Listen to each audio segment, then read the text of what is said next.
Looking good. Do one more round there. One more round there? Yeah.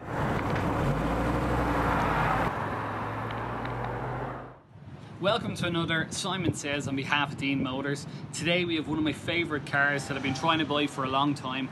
The Audi B2 2.2 litre 5-cylinder GT Coupe. This car was sort of an interim model for someone who didn't want a Quattro or couldn't afford it, or for anyone who couldn't afford a Euro Turbo either. It's a front wheel drive car. It's actually lighter than the Quattro. It's using the same base 2.2 litre naturally aspirated engine, roughly around between 130 and 140 brake horsepower. It's a really good car to drive. 5-speed box. It's running on 14-inch biscuit tin wheels, as I like to call them. These wheels have been refurbished. Nice high profile in the tyres. It's a 185/60, which makes it really nice to handle on the road.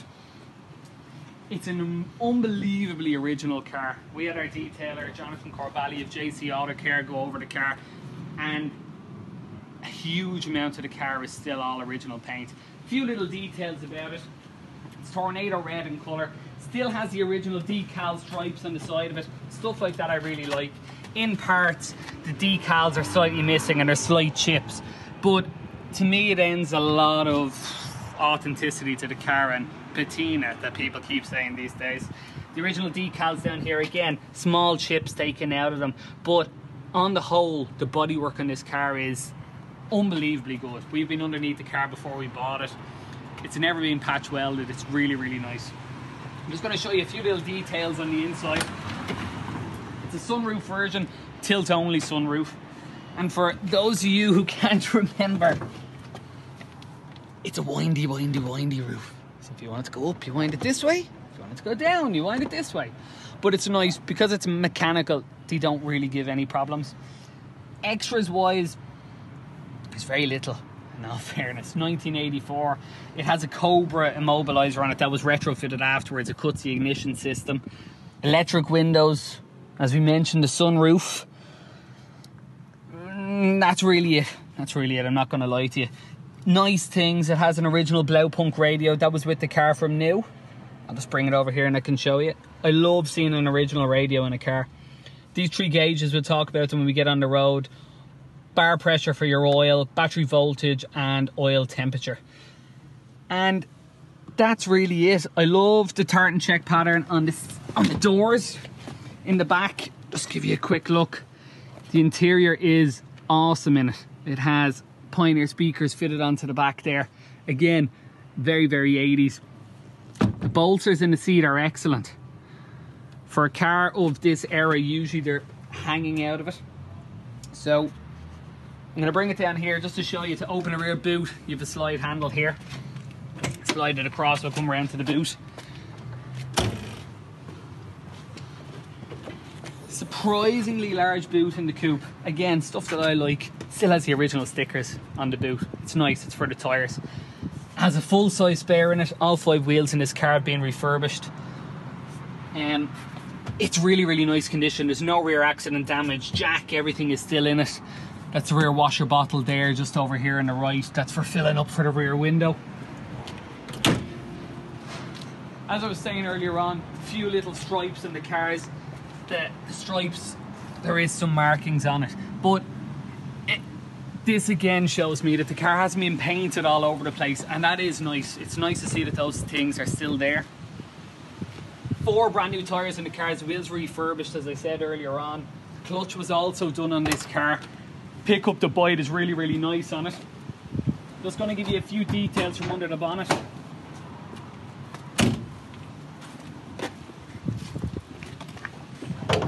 So, very straightforward car to work on. It's a single overhead camshaft, 5-cylinder. There's your leads there for it. It's electronic ignition. I love the braided fuel lines. I think it looks really well. Again, for heat dissipation. Again, when we come up here, original stickers are still on the car. This is just for the induction, just for heat dissipation so it doesn't bubble on the bonnet. But again, looking at stuff like this, I know the car hasn't had front accident damage. I know this bonnet hasn't been painted because they're still there. Years ago, it was the same with the earlier Golfs. Clutch cables, they literally pulled out of the bulkhead if you went up. They used to have a retrofit place that they used to fit to, so they just space it out along it so it would pull through cleaner. None of this has been done on this car. The time belts are the same, it's replaced. The water pump was also replaced. It's a really, really clean car. As I was saying, we had Jonathan Corbally at JC Auto Care. He does all our detailing work. He looked after the car and got it looking this good. But in saying that, when I picked up the car, the engine bay was like this. It was exactly like this. We checked down them for structural damage down here in the chassis legs. That's one of the major things you always check for front end collision. None of them are damaged. It hasn't had any impact damage in the front at all. And again, you're just looking for simple things when we buy these. You're looking for a lot of originality, but at the same time, you want to make sure you have no major oil leaks, water leaks, anything like that. Parts are actually pretty well accessible for these. You can get them at no real major expenses. A lot of clubs in the UK, plus you can get nearly everything from Audi. So what we're going to do is we're going to get out on the road, give it a quick drive, see what it's like, and we'll catch you on the road. Like to let the car warm up a good bit. All older cars, you don't want to be running the stones out of them just when you start them. You have to let the oil get up to temperature. So at the end of the day, they have to last. Generally the people who've had them before you have done it.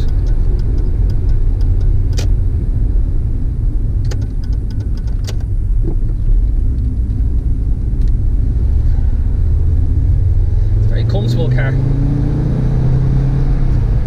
Gear change is lovely. The clutch was only replaced in this car just before we got it, along with timing belt,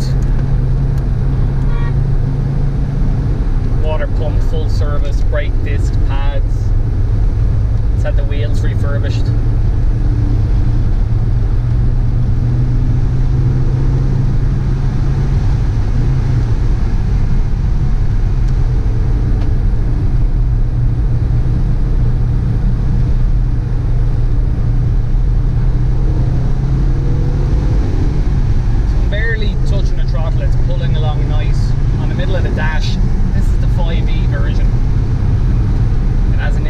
To tell you when to change gear for fuel efficiency.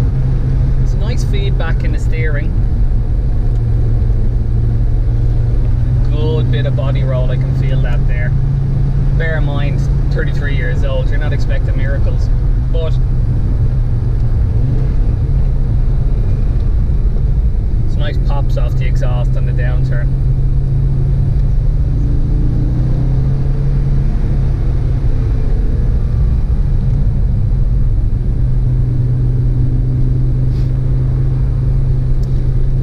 They're pretty Spartan on the inside. I mean, 1984, you're not expecting many extras, but in saying that, I mean, it has a sunroof, which is nice. It's only a tilt function in it, it's not slide. There's electric windows. Down here you have 3 gauges for oil pressure, oil temperature, battery voltage. It's actually quite lively. First to second gear, it pulls really, really nice, I think.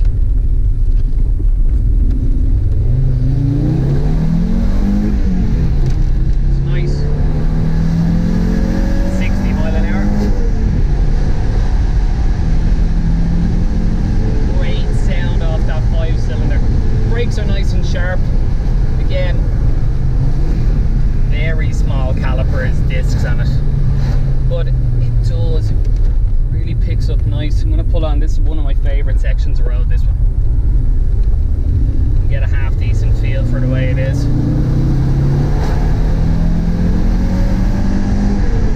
Lovely, lovely, lovely sound.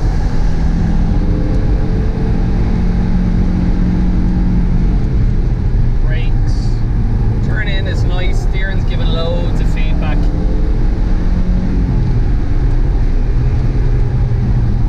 Again, brakes are pretty sharp. I've said that already.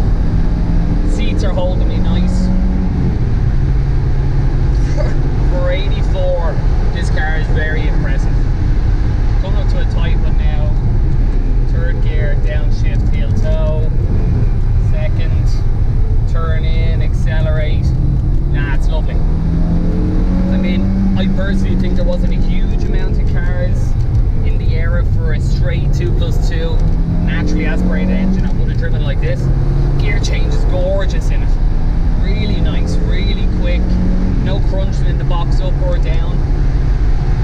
Yeah, no, it's very nice. Just gonna calm it down here just a little bit. Pretty bumpy section roads up here, so we'll see if I fall out the window.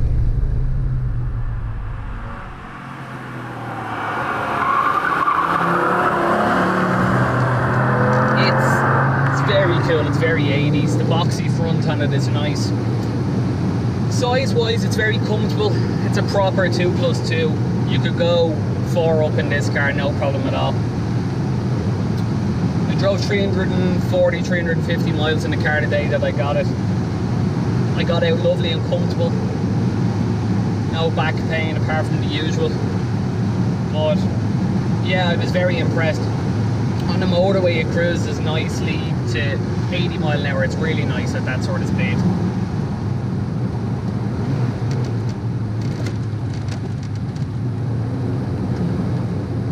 By comparison, I suppose if you put a W124 or a 230 up beside this today, there's probably a 123 that's out in 84 now that I think about it. A 230 wouldn't have held a candle to this.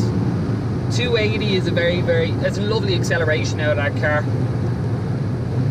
6-cylinder is a nice engine. I really like them. They're a twin cam, a little bit noisy.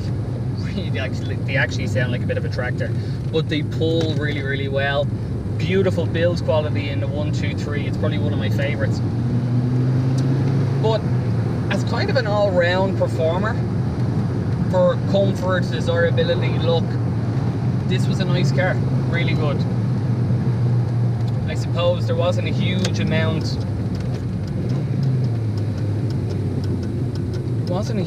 I mean, the 6 Series was an awful lot more expensive than this.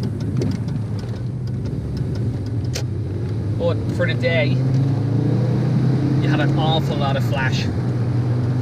It's no Quattro in that, okay, road holding is still pretty good in this, I have to say, for the tiny wheels that are on it.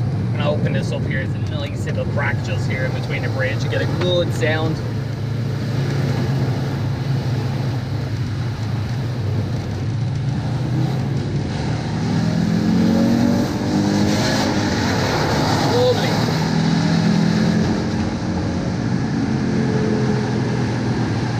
Lovely, really, and on the overrun, the pops and cracks off the exhaust are serious. I suppose compared to a 3 Series of today, I mean, it's not a 635. I mean, it's a 4-cylinder, but I mean, 325 6-cylinder. I mean, I really think this could hold its own with it, and the value of 325 coupes today are nearly 20-25 grand for a very good one, so maybe there's a bit of a bargain in these. I've always fancied them, to be fair, and there's something quite nice about the fact that there isn't a huge amount of them around. Rust is a bad issue with these. They are prone to rust, but I think if you can get a good one like this one, you're on to a gem. Because there's so few left in this sort of condition, it's definitely something that's going to up and come, i.e. it's not going to lose any value, I don't think, whatsoever. Well, I hope you liked our second video. We're going to have one coming up on a Mitsubishi Starion soon. And to the next lucky owner, you're getting a peach. Make sure to check us out on www.deanemotors.ie for our stock. Also, there'll be links there for our videos. Check us out on Facebook, Deane Motors Dublin, and check us out on Instagram. Talk to you soon.